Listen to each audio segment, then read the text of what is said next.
Yo, what up? This is Mike Brown, and this is The Art of Letting Go. Today, I have a special thing. As I was telling you before, I heard about you, and not necessarily you personally, but your organization coming to Los Angeles. And when I got the email to have you on the podcast, I was really excited.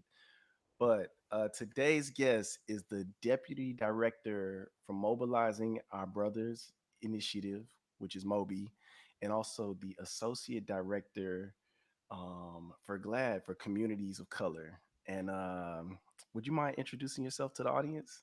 Yes, for sure. What's up, everybody? My name is Julian J. Walker, and I'm really excited to be on today. Mike is really I'm really excited to be in conversation with you. I appreciate that. And the same. How are you doing today? How are you feeling today? Oh, thank you. I appreciate that. It's kind of weird because I'm usually the one that kind of beats everybody to that question, and so um, I'm doing good actually. Like today is a really good day. You know, Yeah. I begin to start just trying to set intentions in the morning and not like these like huge moments or shifting moments for myself, but it's just like waking up every morning and saying like whether it's like I pray that today is going to be a great day or it's just today like speaking it like today is going to be a good day. So today I chose to wake up and well I didn't choose. I woke up and I chose to believe that today will be a good day, and it's been pretty good thus far. How about you? That's I'm doing really good today. And honestly, in the last couple of weeks, I've just been doing and feeling good.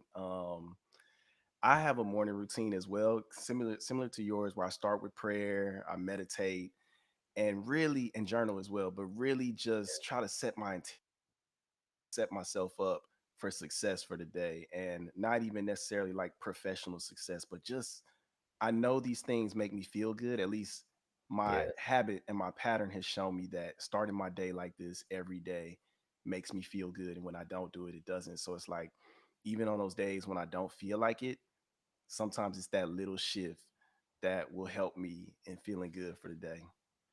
Yeah, that's beautiful. It's almost like well, it's not almost like it's so much going on up here, like in your mind and in your head. Like I personally believe that that's the biggest battle and the challenge that we face.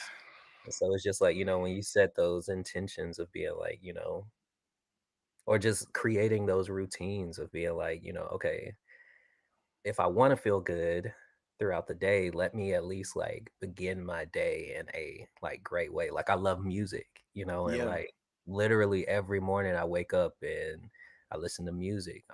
It's crazy because I like in 2017 I started creating like these like playlists. And so it's like a playlist Okay. for the year. Like so if I hear a good song, if I hear something, I'm like, oh my God, I'm gonna add this to my 2017 playlist. So so literally like I've been doing that since 2017. And it's like I just and now it's kind of branched out into like a gospel playlist, a playlist to Yeah. relax, elevate.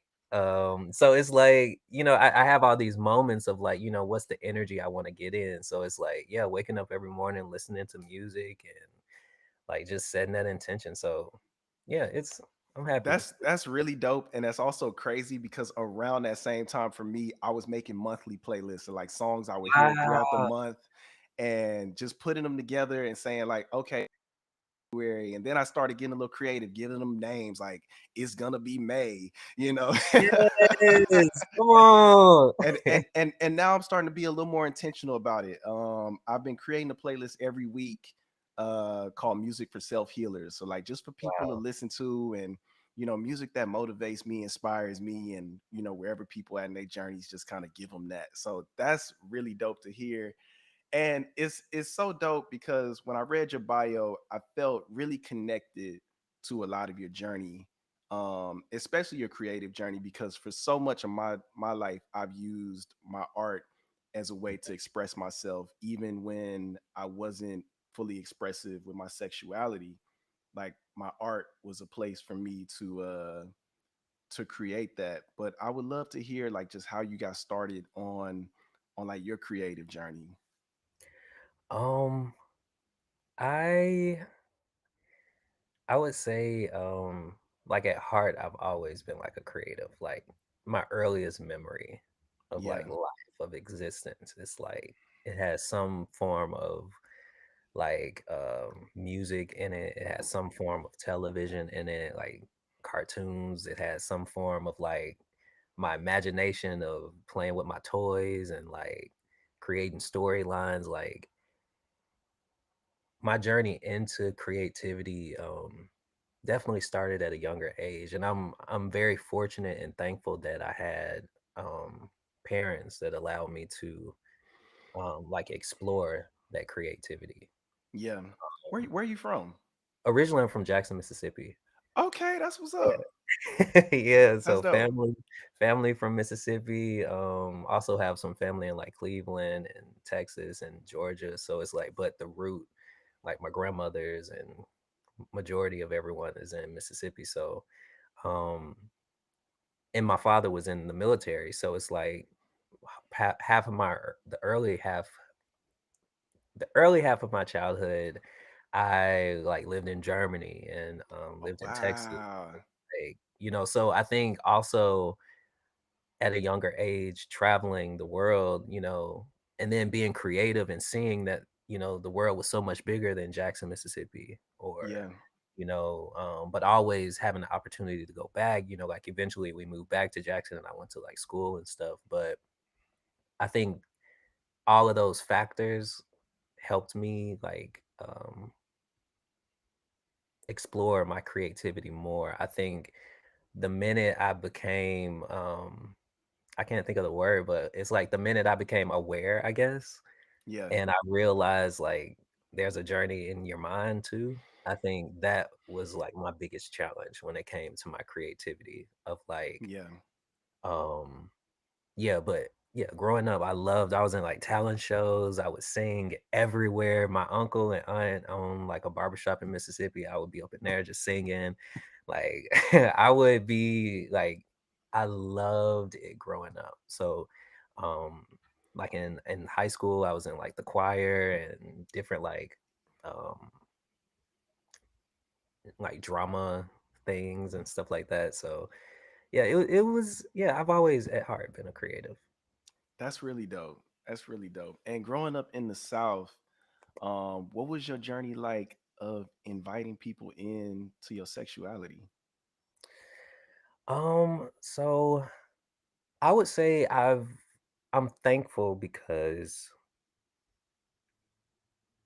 to an extent I've always been me. And I've always had this idea in my head of like um I can be who I want to be.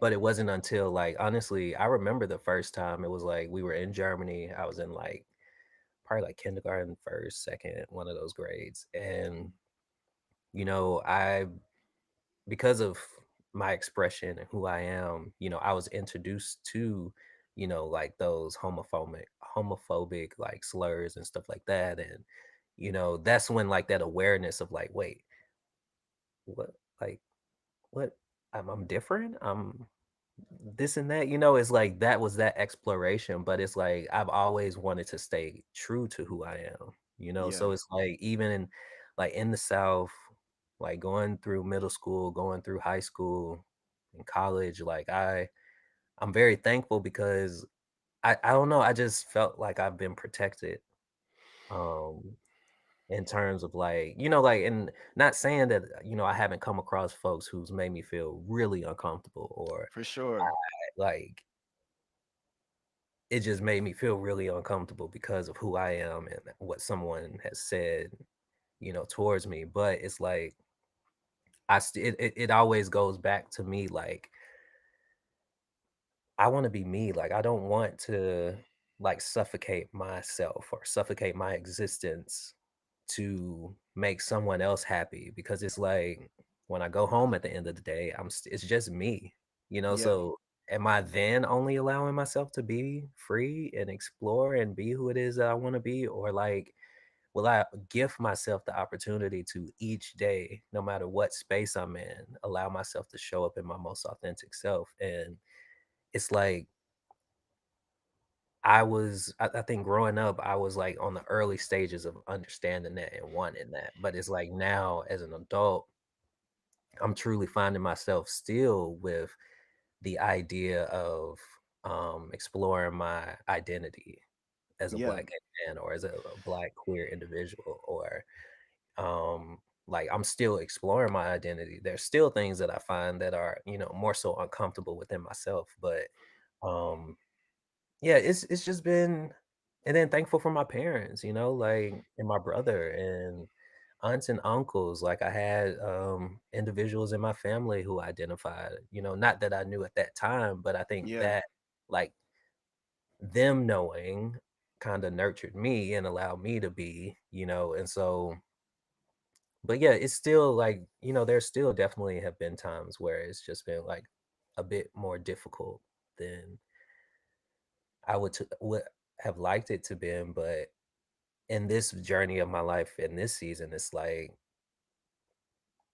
I don't want those moments to define the person I want to become, you know? of So course. I try not to even like I try to in therapy, excuse me, but in therapy I try to work through those, but it's like showing up each and every day. I try to always just focus on the okay, everything's gonna be good. Everything's gonna be good, So yeah, it's been an interesting journey. Yeah, yeah, and I fully understand that because man, I feel like everybody when I was ready to be open with family and friends, they were all very accepting and almost like you said, very overprotective of me. And my whole journey has been me navigating this and like being more open with myself. Like it wasn't even about being open with other people. It's just like really trying to define what does it mean to be a black queer man for me Yeah. because you know I feel like for a long time just growing up and not being around. I grew up in Houston, so I didn't really I wasn't really around a lot of queer people at all, Mm. so most of my life was spent in denial of even being gay just because it's like I play sports, I'm masculine, I don't see anybody else is doing this. And recognizing as an adult is like you can do all of this and be a queer person. And I think that's why it's so valuable for me to just read, not even redefine, but just add to the definition of what it Yeah. means to be a queer black man, because we aren't all one thing, you know what I mean? Yeah. I definitely agree. Like that's a journey that you gotta, or not speak so general, but that's a journey that I too, have to do, is Yeah, understand what is best for me in terms of like my identity, in terms of like my exploration within my identity and who it is that, who it is that I want to become, or, how I want to show up for the day. Like that's definitely for me. And it's like if I were to allow um how I show up in my journey within my queerness based on others, it's like I don't know what that would look like, but it's like I don't want to experience that because it's like I feel good. I feel like I can breathe, you yeah, know, like um because I'm really, I try to incorporate in all of my work that I do like mental health aspects because that's been a big journey of my own of like, because when I use the example of like I can breathe, it's like I know what depression feels like. yeah, And there's a level of heaviness to it where you feel like it's suffocating you. You feel like, like you in your house, you in your room, but that room feel like the only box that exists in that moment. yeah, Like it can get really difficult. It can get really heavy. So it's like if we already got to go through that journey within ourselves, like then allowing other people to have a say so on our journey too, like that's too heavy. That's too yeah, much weight to carry, like, and understanding and trusting that it's okay. that I don't have to carry everything. It's okay that I can take my time with everything. I think that's the biggest gift, that you can give yourself. I agree. How do you take care of your mental health now? Like in present day?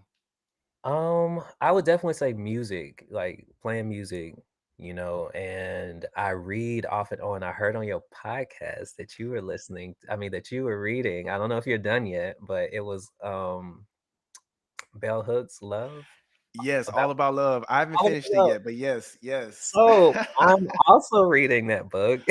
Oh What you wow. yes. Wow. So let me tell you, like, I came to LA for something. I can't remember.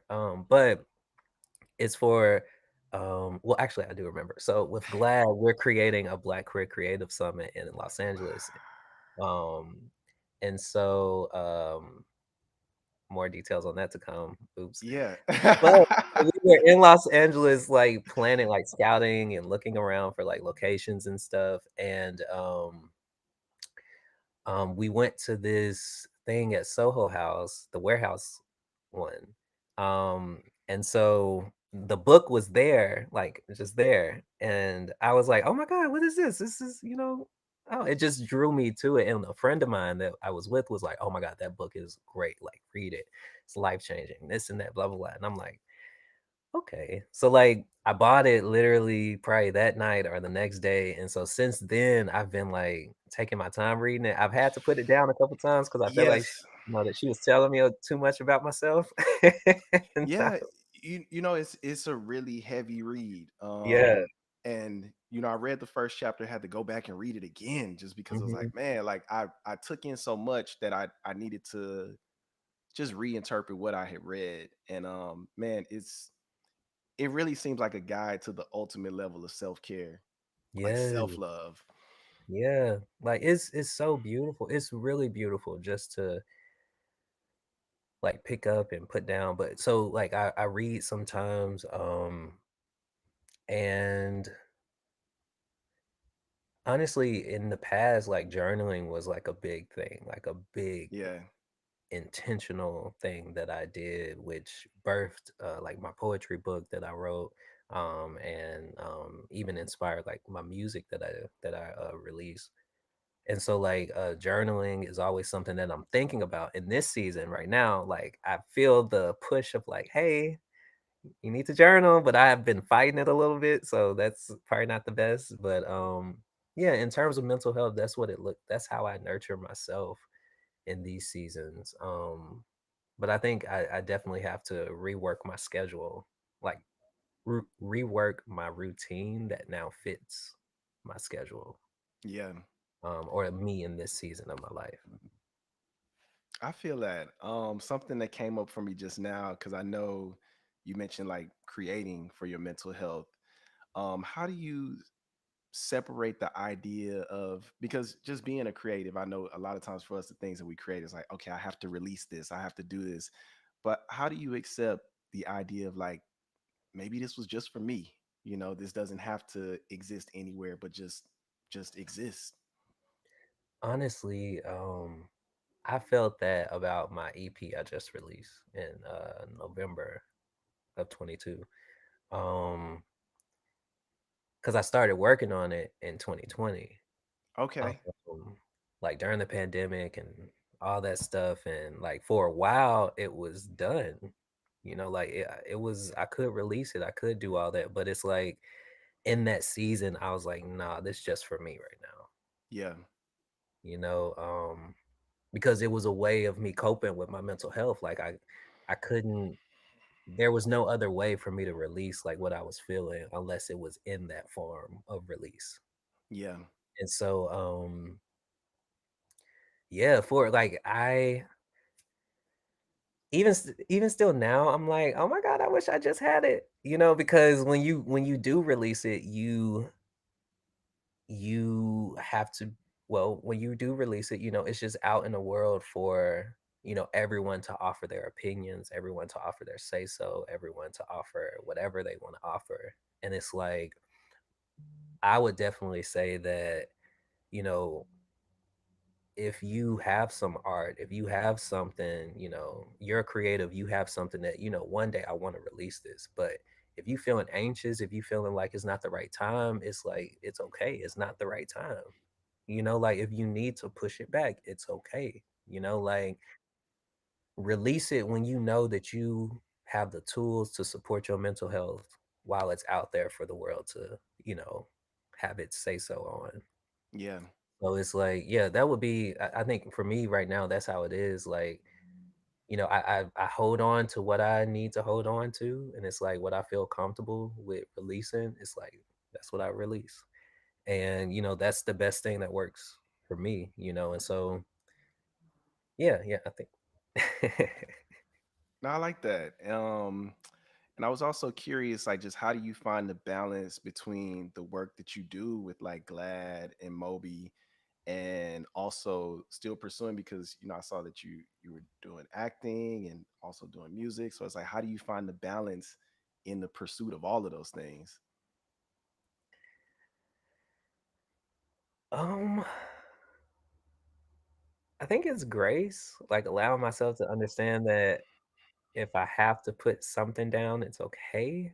Not thinking that, no, I'm gonna run out of time with wanting to do it, or beating myself up because I can't dedicate enough time to it. So like, and I think the mental health aspect works, like ties into that too, because it's like you got to, like, even in the midst of whatever is on your plate, like you still got to make time for you. And I think for me in this season, it's like, if let's say like I started like working on something like 12 in noon, and if honestly by 6 p.m., if I want to take a break or stop, I will give myself that. I'll say, okay.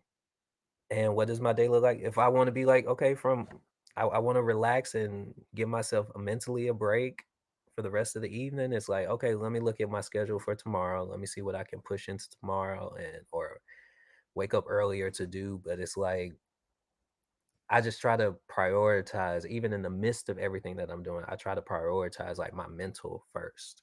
It's like, because I wanna, like, I'm a very, and I'm okay with saying this now, I'm a sensitive person, you know? Me too. I am. And that's okay. Like that is okay. Like, I'm not like a silly or dumb person by being sensitive, but like I'm aware of I can be vulnerable. I can allow myself to be vulnerable enough to say that I am a sensitive person. And I want to receive like what I give, Yeah. in terms of like, if I would want someone to approach me a certain way, if I would want someone to give me a certain kind of energy, if I would want someone to just come at me, period, any kind of way, it's like I want to ensure that I'm one extending that same kind of energy out. So yeah, I just really try to be intentional with prioritizing my mental health. That's 'Cause what's up. if not, because it is a lot, and I can I can honestly say that, but, it's okay. It's like just prioritizing my mental health in the midst of it is honestly what keeps me afloat. Yeah, I love that. And speaking of mental health, I would love to transition to what you are doing with Moby. So for the listeners that aren't familiar with Moby, and like I told you before, a friend sent me the invite for Los Angeles, and I saw it and I was excited about it. And then that second thought in my mind was like, in here.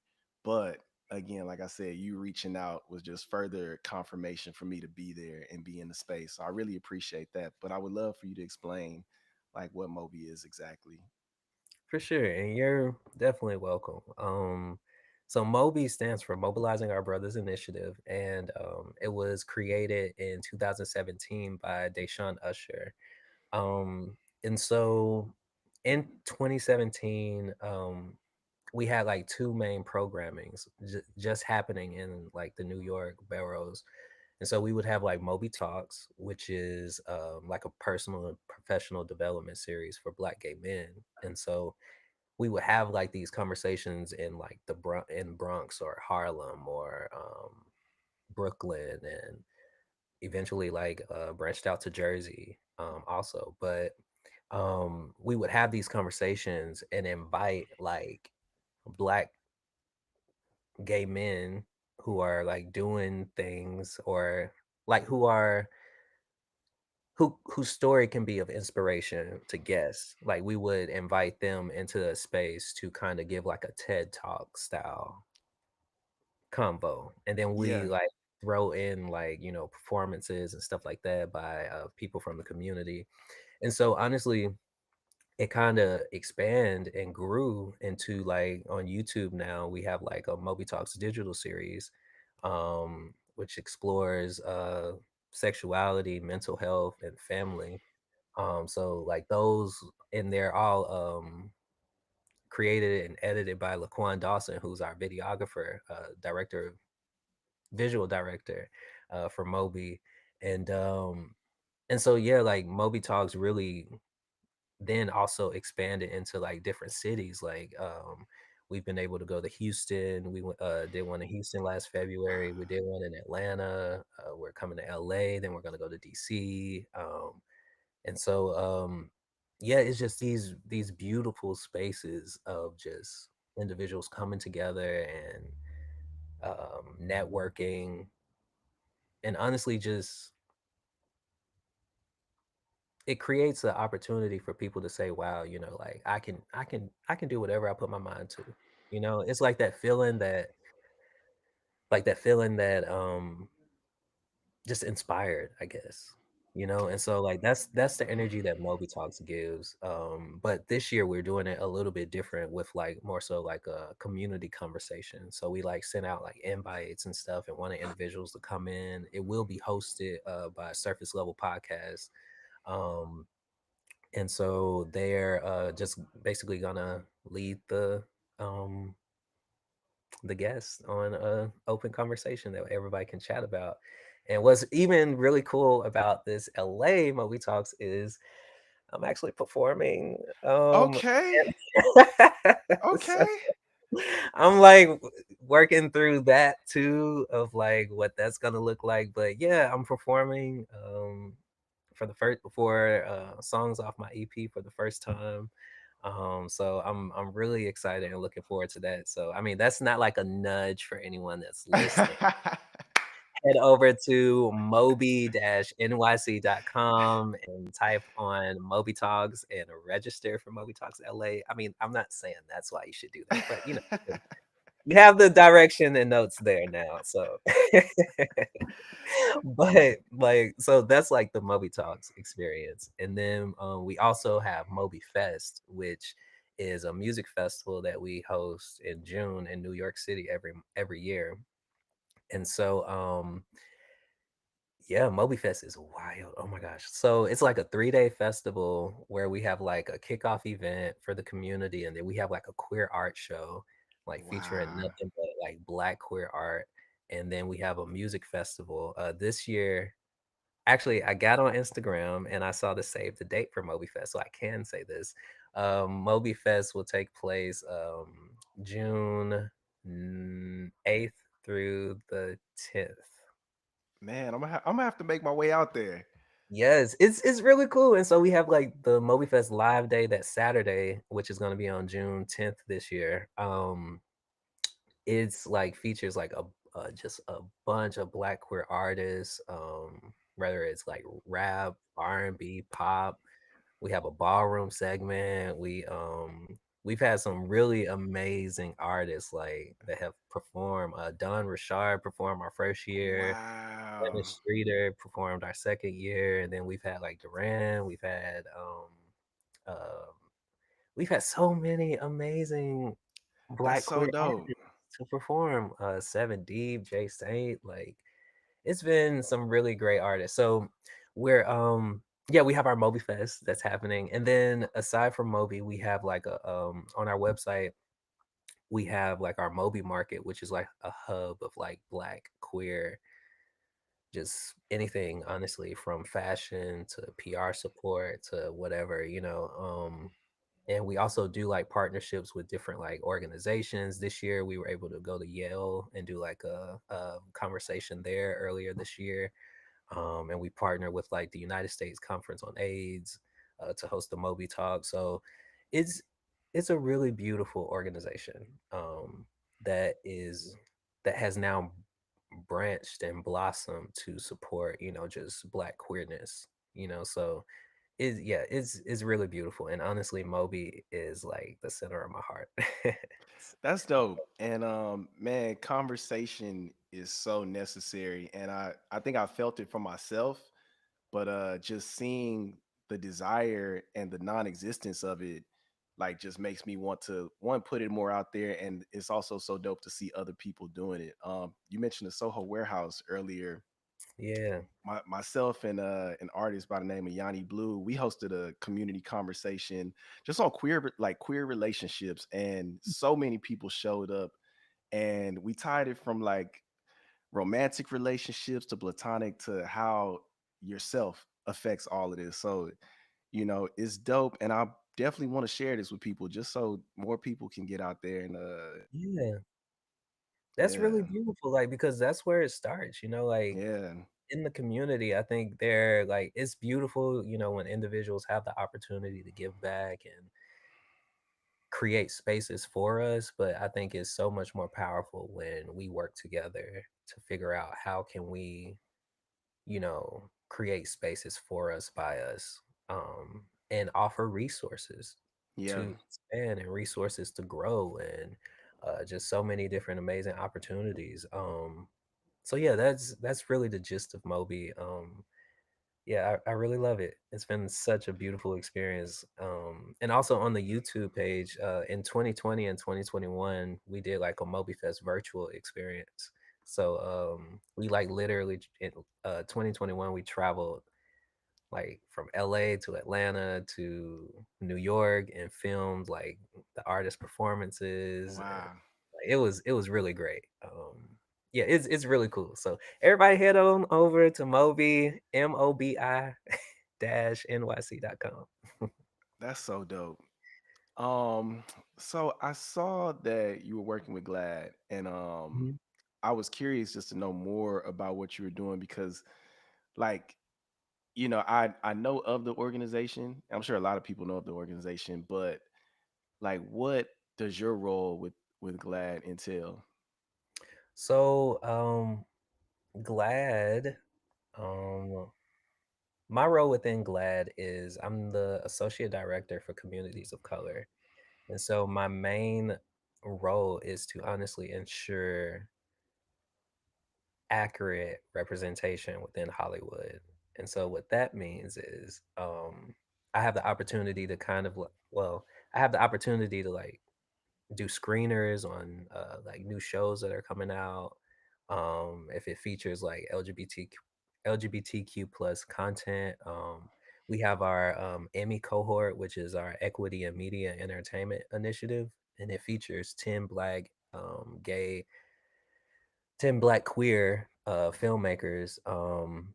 And it's like a year cohort. They each received 10K to go towards like their project to produce. And so we've been working with like UTA and different other amazing like festivals to like just ensure that continued representation. But even aside from like just the work within Hollywood, um I work on like a lot of different reports. So like there's a report that we released called the Invisible People Report, which was reporting on HIV rates during the pandemic. Um so that was really powerful work, and then working on like monkeypox things within like communities of color. So and then ensuring that you know honestly communities feel represented during like specific heritage months and stuff like that. So it's um it's really fun because like with my career of television and film, like now I kind of get to see the lens from behind the scenes.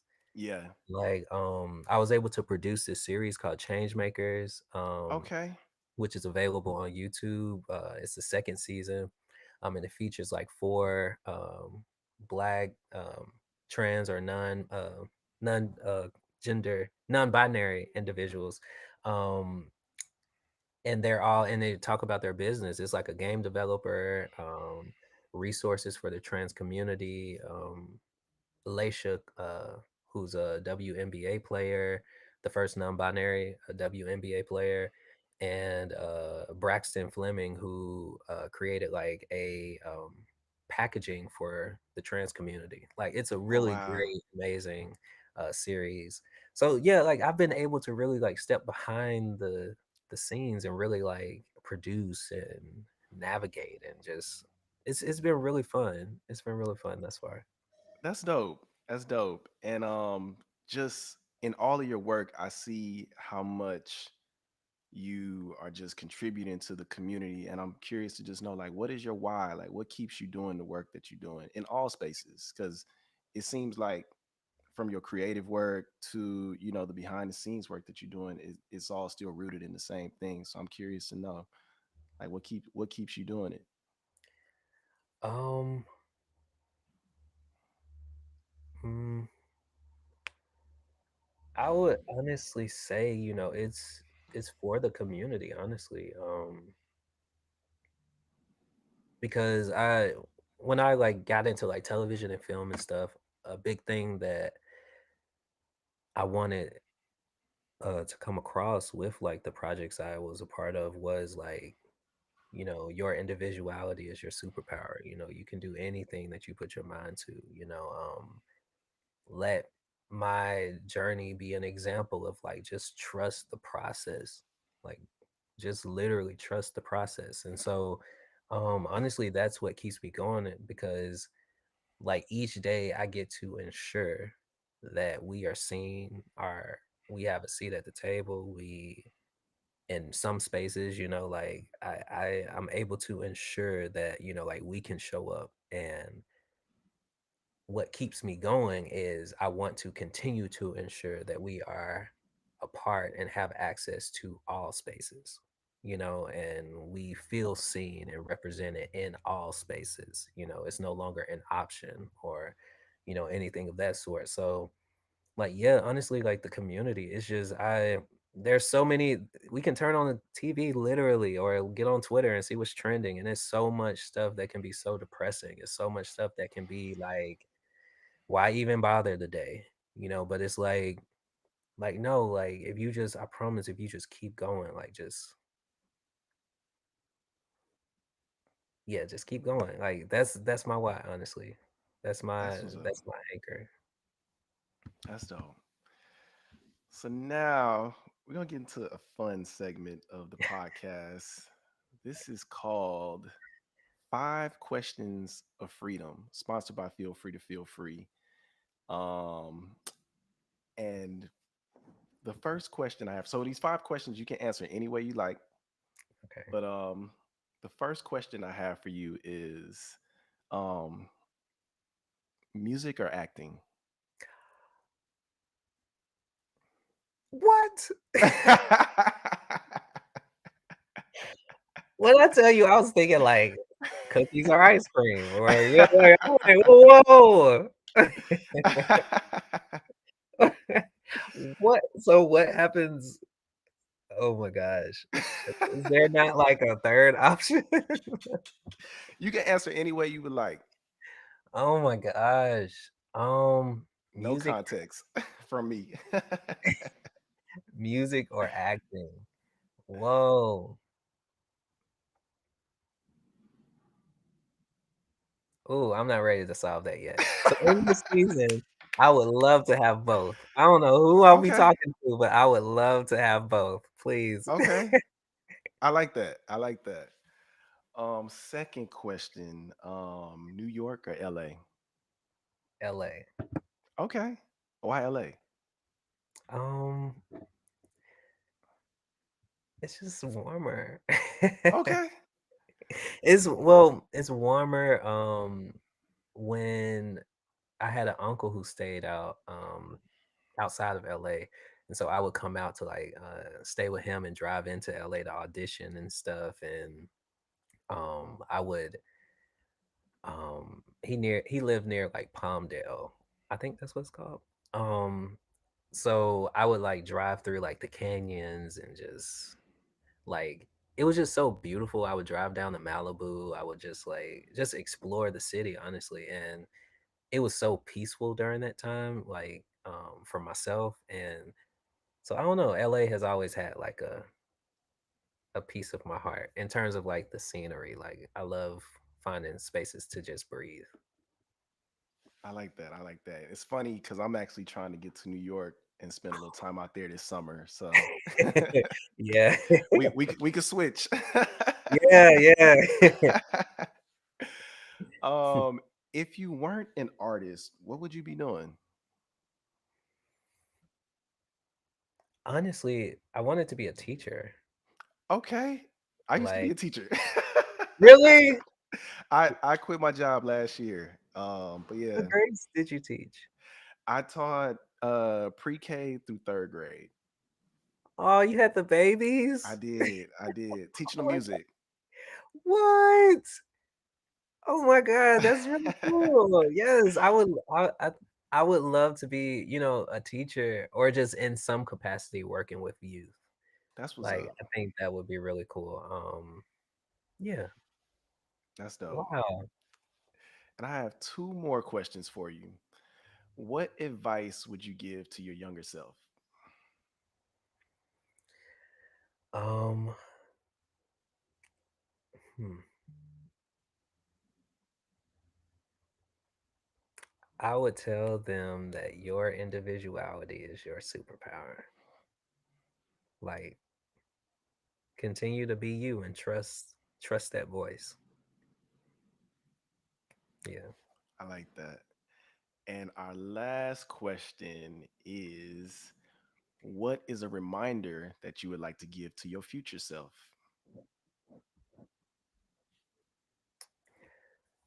Always remember where you came from. Um, and remember the difficult moments so you can be grateful for what you have in this present moment. Man, that's so real. That's so real. Julian, where can the people find you? Yes, I'm on social media, Instagram, Julian.Walker, Twitter, I'm on there also. I'm that guy Julian, which is THT, I believe. And then also my website, julianjwalker.com. So yeah, my website probably houses everything. So definitely Okay, head because over. I was gonna say, let the people know where they can find the music, especially if they Yes, come in next week to see you perform. Well, it'll when this airs, it'll be this week. So when they yes. hear it, but let the people know where they can find the music. Yes, you can head over to any streaming service. Julian J. Walker. My EP is called Fall 2020. Yes, it's a journey of healing. I hope you enjoy, and I hope it hugs you. I feel that. And last thing, for people that want to come to the Moby Talk in Los Angeles, how can they sign up for it? Yes, so to come and attend Moby Talk Los Angeles, you are most definitely welcome. Please head over to Mobi, MOBI dash NYC.com for more information, or you can head over to Instagram to Mobi NYC. That's what's up. Julian, Yes. thank you so much for coming on the show. You are very welcome. Thank you so much for this, like this moment and this moment of how am I handling my mental health, this Yeah, intentional moment of community talking and just yeah, so thank you. And for what you do for the community, I appreciate that. this is a very beautiful and intentional space. Um and I thank you so much for your intention in creating it. Thank you. Thank you. And thank y'all for tuning in. This is Mike Brown, and this is The Art of Letting Go. Peace.